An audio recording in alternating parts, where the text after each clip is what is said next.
ሰላም ጤና ይስጥልን። የተወደዳችሁና የተከበራችሁ የቻናላችን ተከታታዮች የሰኔ 19 2018 ዕለታዊ ወቅታዊ ማህበራዊና ኢኮኖሚያዊ ትኩስ ሰበር መረጃዎችን ይዘንላችሁ ቀርበናል። በቅድሚያም ዋና ዋናዎቹን በማስቀደም እንጀምራለን። ከሰራተኞች ጋር በተያያዘ አዲስ ረቂቅ አዋጅ አዲስ መመሪያ ሊተገበር ስለመሆኑ በዛሬው ዕለት ይፋ ሆኗል። በሌላው መረጃችን እስከ 50 ሚሊዮን ብር የሚደርስ የገንዘብ ቅጣትና የንብረት መውረስ እርምጃ ተወስኗል።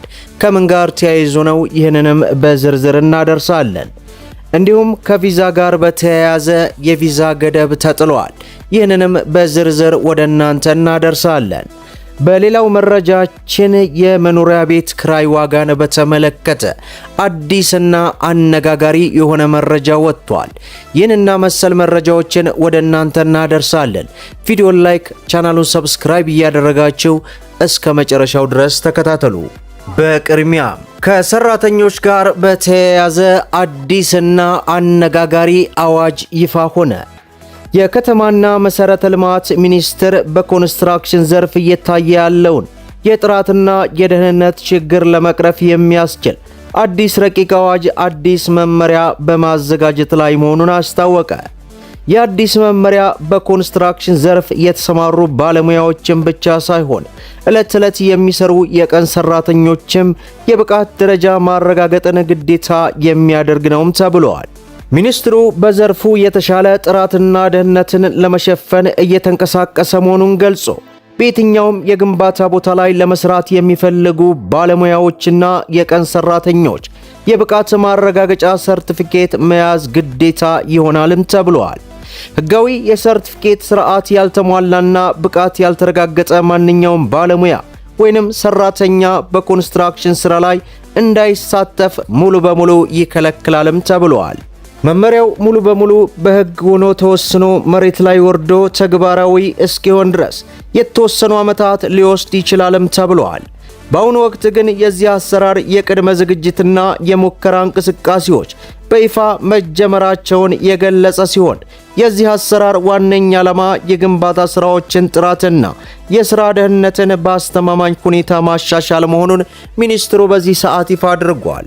በሌላው መረጃችን እስከ 50 ሚሊዮን ብር የሚደርስ የገንዘብ ቅጣትና የንብረት መውረስ እርምጃ ሊወሰድ መሆኑ ተገለጸ። የኢትዮጵያ ቡናና ሻይ ባለስልጣን የሀገሪቱን የኢኮኖሚ የጀርባ አጥንት በሆነው የቡና ምርት ላይ የሚፈጸመውን ህገወጥ ዝውውር ወይንም ኮንትሮባንድን ለመግታት ከተባባሪ አካላት ጋር በመቀናጀት እጅግ ጥብቅ የሆኑ የቁጥጥርና የቅጣት እርምጃዎች መተግበሩን ገለጸ።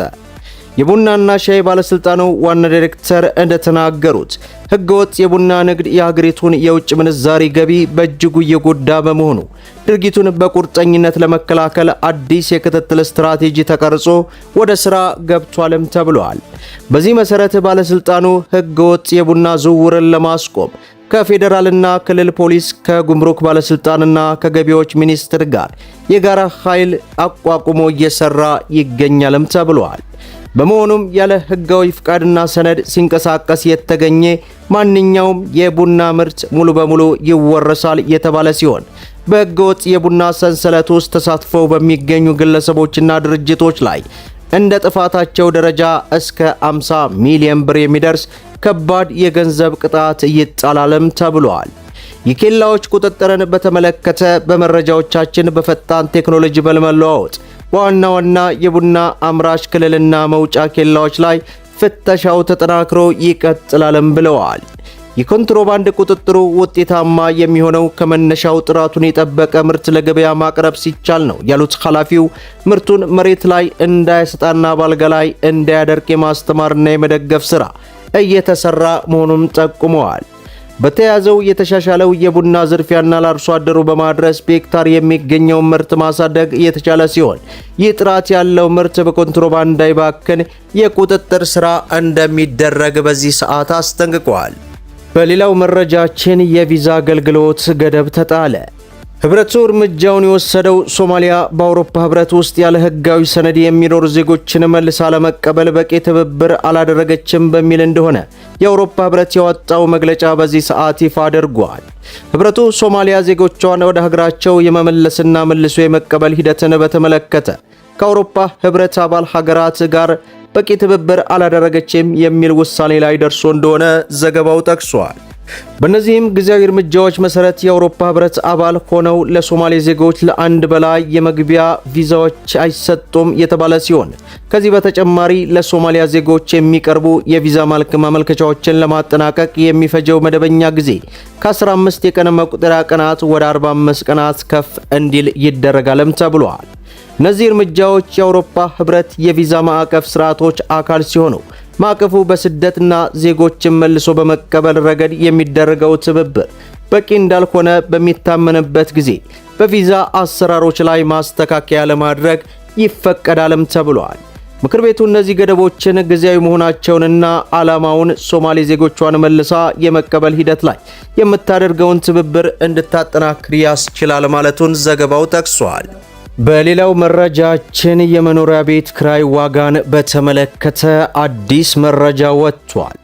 በመኖሪያ ቤት የኪራይ ገበያ ላይ የሚስተዋሉ ህገወጥ አሰራሮችን መፍታትና የአሰራር ስርዓቱን ለመዘርጋት ዓመታዊ የመኖሪያ ቤት ክራይ ዋጋ ለመወሰን የሚያስችል ጥናት ይፋ ማድረጉን የአዲስ አበባ ከተማ ቤቶች ልማትና አስተዳደር ቢሮ ገለጸ።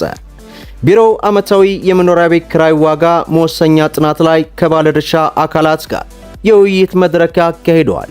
በምክር ቤት መድረኩ የቢሮው ኃላፊ ቅድስት ወልደ ጊዮርጊስ እንደገለጹት በመኖሪያ ቤት የክራይ ገበያ ላይ የሚስተዋሉ ህገወጥ አሰራሮችን ለመግታት በርካታ እርምጃዎች ተወስደዋልም ብለዋል።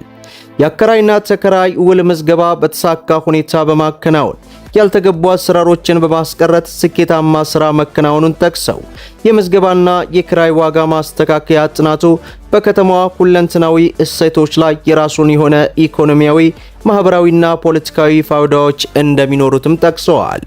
አከራይ ከንብረቱ ተገቢውንና የወቅቱን የኢኮኖሚ ሁኔታ ያገናዘበ ፍትሃዊ ገቢ እንዲያገኝ የሚያደርግ ሲሆን ተከራይ ደግሞ ከገቢው ጋር የተመጣጠነ ኪራይ በመክፈል የተረጋጋ ህይወት እንዲመራ ያደርጋልም ብለዋል።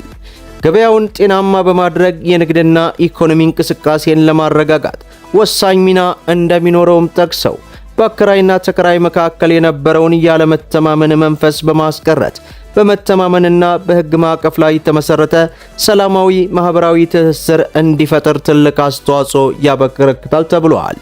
የቁጥጥርና የአስተዳደር ስርዓቱ መንግስት ለህዝብ መሰረታዊ ጥያቄዎችን ምላሽ እየሰጠ መሆኑን የሚያሳይና የመልካም አስተዳደር መርህን በተመለከተ የገለጸ ነው ያሉት ኃላፊዋ ጣልቃ ገብነትን በማስቀረት በህዝብና በመንግስት መካከል ያለውን እምነት ይበልጥ እንደሚያጠናክር መገለጹን በዚህ ሰዓት ዘገባው አመላክቷል። መደመጥ ያለባቸው ወሳኝና አነጋጋሪ የሆኑ መረጃዎችን ይመስላሉ።